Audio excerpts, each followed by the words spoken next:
Hari Asyura itu tanggal 10 Muharram. Ini salah satu dari hari yang dimuliakan dalam Islam, dan itu sudah dimuliakan oleh Nabi Muhammad bahkan sebelum beliau hijrah ke Madinah. Ya. Sebelum beliau hijrah ke Madinah, Nabi Muhammad itu dari sejak awal Islam, salah satu syariatnya adalah untuk berpuasa. Puasa Ramadan belum diwajibkan, akan tetapi pada masa tersebut sudah diwajibkan puasa Asyura. Puasa Asyura hukumnya wajib di awal-awal Islam, di masa Nabi Muhammad masih berada di Mekah. Sampai ketika Nabi Muhammad hijrah ke Madinah, pada tahun kedua diwajibkan puasa Ramadan. Semua puasa wajib yang sebelumnya itu kemudian berganti hukum menjadi sunnah. Yang wajib hanya 1 bulan aja, yaitu bulan suci Ramadan. Sisanya yang lain-lain yang biasa Nabi Muhammad puasakan, itu hukumnya adalah sunnah. Salah satu yang sebelumnya diwajibkan adalah puasa hari Asyura. Jadi Nabi itu dari sejak awal udah dikasih tahu, hari Asyura Muhammad kamu puasa. Jadi Muhammad puasain tanggal 10 Muharram. Bukan hanya puasa, tapi Nabi Muhammad memuliakannya. Nah, orang Arab sendiri memang memuliakan bulan pertama dari sepanjang tahun tersebut ialah bulan Muharram. Salah satu dari bulan yang mereka mengharamkan perang di sana, bulan Muharram. Jadi nggak ada perang. Awal tahun nggak boleh perang, gitu ya. Nanti tuh kalau udah lepas Muharram, baru kalau mau perang silahkan dah. Bulan Safar, ya, Rabiul Awal, Rabiul Tsani, Jumadil Awal, mereka kan kalau perang suka lama-lama, gitu ya. Jadi seperti itu teman-teman sekalian. Nanti masuk bulan Rejab nggak boleh perang lagi, gitu. Habis kelar Rejab, Sya'ban mau perang lagi silahkan. Jadi ini adalah bulan-bulan yang memang sudah dimuliakan oleh bangsa Arab dari sebelum terutusnya Nabi Muhammad. Termasuk juga dimuliakan sama kaum Yahudi dan kaum Nasrani dari sebelum keberadaan Islam. Sudah memuliakan bulan Muharram secara umum dan sudah memuliakan hari Asyura tanggal 10-nya secara khusus, gitu ya. Jadi kalau ada yang nanyain tentang kemuliaan hari Asyura, nah ini orang jahiliyah aja tahu kok. Orang yang belum datang Islam semasa Nabi Muhammad aja tetap tahu kemuliaannya hari Asyura. Ada apa pada hari Asyura? Teman-teman sekalian, Allah ketika cinta kepada satu tanggal, satu bulan, satu waktu, Allah mengaruniakan lebih pada waktu tersebut. Apa aja kejadian pada hari Asyura? Nih kalau teman-teman baca doa hari Asyura, salah satu dari doanya ada yang seperti ini nih. Macam-macam ya doa Asyura. Salah satu doanya ada yang bunyinya seperti ini. Allahumma ya mufarrija kulli karbin wa ya mukhrija dhinnuni yawma Asyura wa ya jami'a syamli Ya'quba yawma Asyura wa ya ghafira dhanbi Dawud yawma Asyura wa ya kashifa durri Ayyuba yawma Asyura wa ya sami'a da'wati Musa wa Haruna yawma Asyura wa ya khaliqa ruhi sayyidina Muhammadin sallallahu alaihi wasallam yawma Asyura ya rahman ad-dunya wal akhirah atil umri fi ta'atik wa mahabbatik wa ridak ya arhamar rahimin wa ahyini hayatan tayyibah wa tawaffani ala al-islam wal iman ya arhamar rahimin wa sallallahu ala sayyidina Muhammadin wa ala alihi wa sahbihi wasallam walhamdulillahi rabbil alamin. Ya mufarrija kulli karbin, ya Allah engkaulah yang mengangkat segala kesulitan.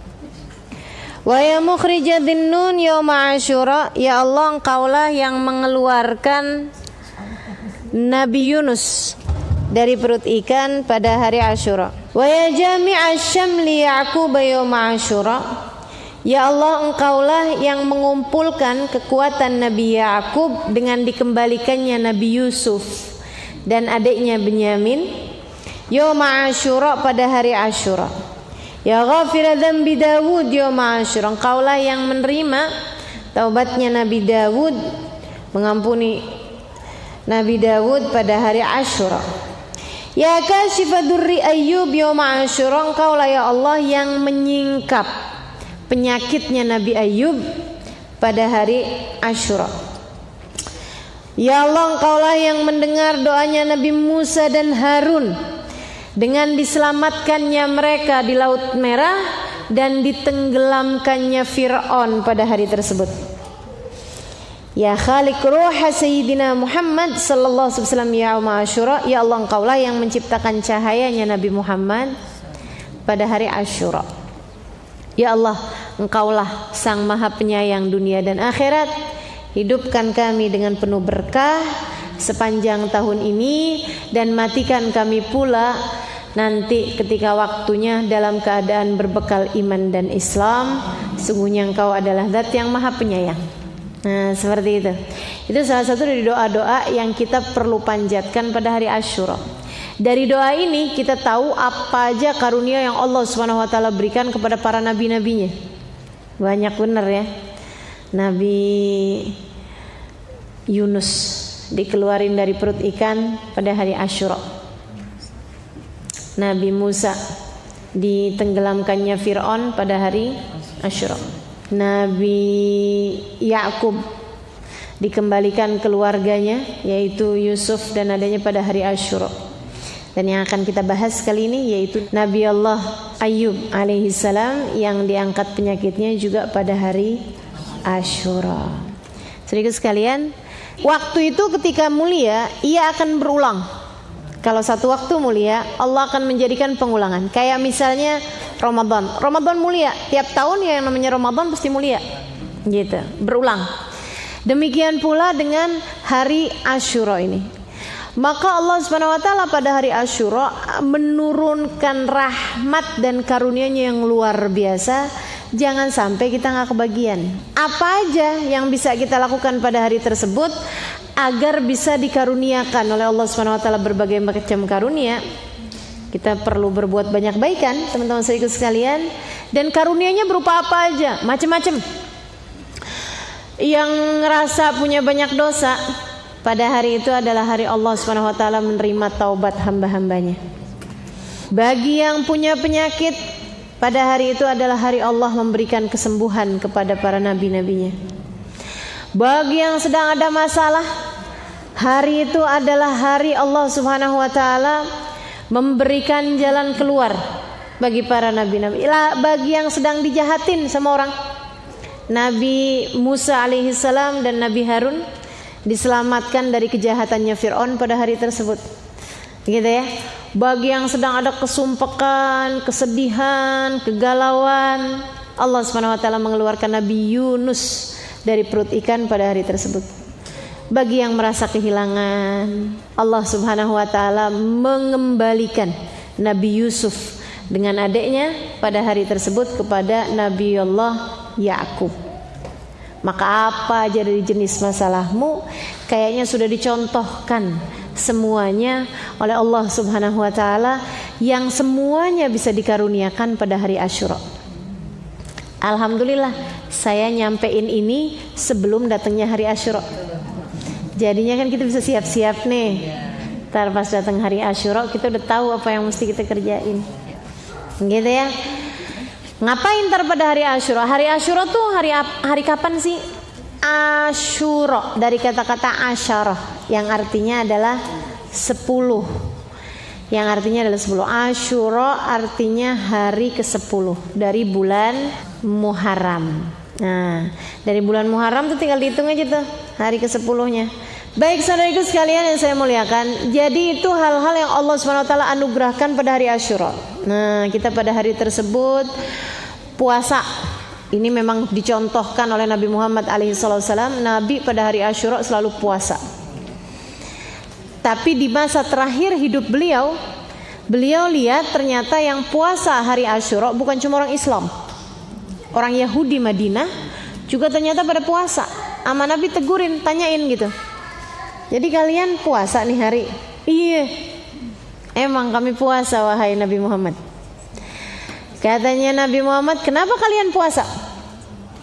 Karena yang kami tahu hari ini adalah hari Allah menyelamatkan Nabi Musa dari Fir'aun, maka kami syukuri hari ini dengan kami pun berpuasa pada hari ini. Dan ini udah tahu dari zaman dulu. Ajaran kami memang memerintahkan kami untuk berpuasa pada hari Asyura. Nabi tuh emang selalu aja nggak suka kalau cara ibadah kita mirip sama cara ibadahnya orang lain agama. Udah ya? Nabi itu waktu mau gimana caranya mau ngajakin orang sholat sebelum adanya syariat azan, nah itu Nabi itu gimana ya ngumpulin sahabat. Sahabat ada yang usul, lonceng gimana Rasul lonceng? Kata Nabi kayak panggilannya orang Nasrani gitu.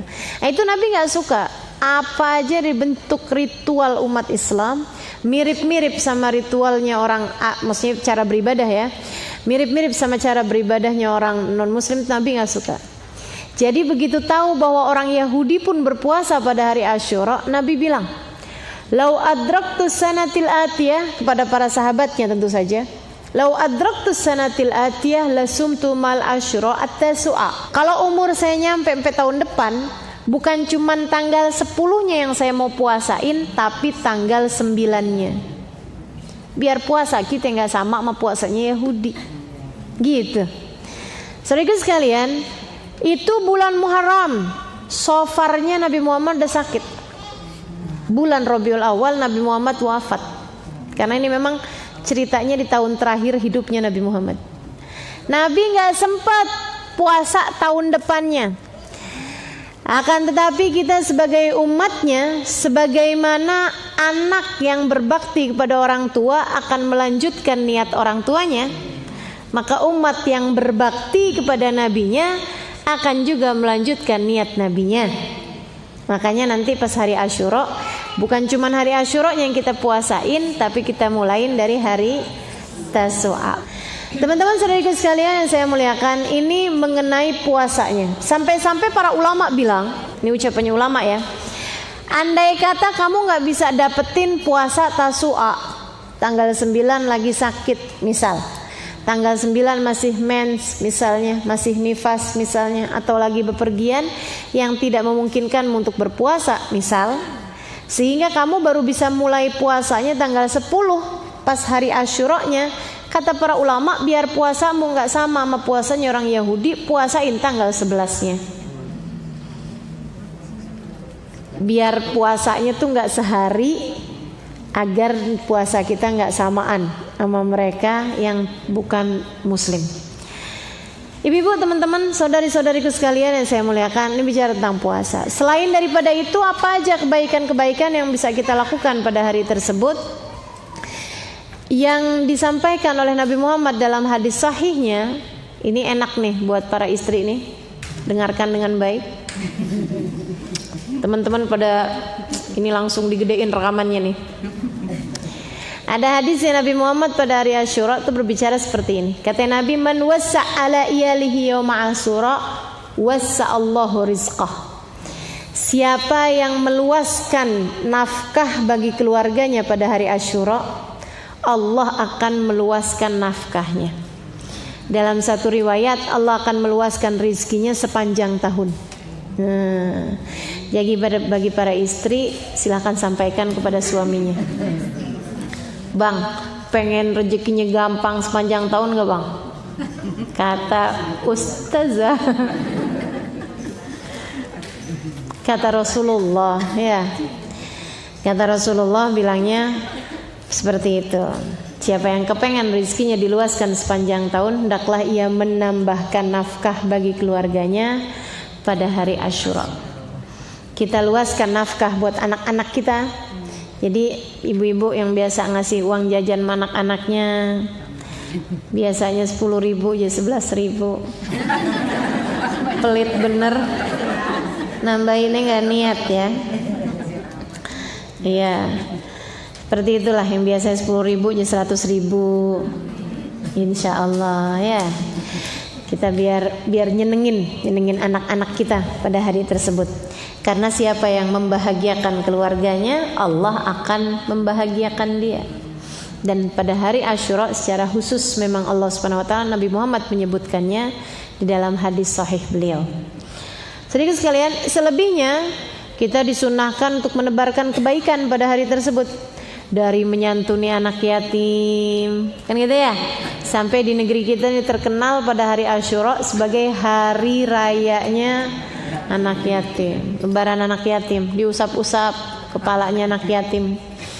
Walaupun memang hadisnya itu kabarnya secara riwayat adalah hadis yang dhaif. Para ulama mengatakan hadis yang dhaif ini boleh diamalkan untuk fadailul amal, untuk amal-amal yang berfadilah. Toh juga nggak ada ruginya. Orang yang nyantunin anak yatim, nggak hari Asyura aja bagus kok. Hari apa aja kita sekarang mau nyantunin anak yatim bagus. Apalagi pada hari Asyura memang adalah merupakan hari yang dimuliakan Allah. Hari Allah mengaruniakan karunia. Kalau kita kepengen banyak dapat karunia Allah, maka kita tebarkan kasih sayang dan karunia di atas muka bumi ini. Pemikirannya seperti itu. Dan juga pemikirannya, pada hari tersebut itu kan kita sunnah memberikan nafkah bagi anak-anak kita, menambahi kayak yang tadi yang disebutkan dalam hadis sahih ya itu ya. Siapa yang meluaskan nafkah bagi keluarganya pada hari Asyura, Allah akan meluaskan nafkahnya. Masalahnya sama anak-anak yatim, siapa yang akan meluaskan nafkah mereka? Karenanya kemudian pada hari tersebut alangkah sangat baiknya jika kita kemudian menambahkan amal ibadah kita dengan menyantuni anak-anak yatim, selain daripada kita memberi hadiah dan menambahkan rizki, namakan nafkah bagi keluarga kita, bagi anak-anak kita. Batasan yatim sampai berapa, Bu?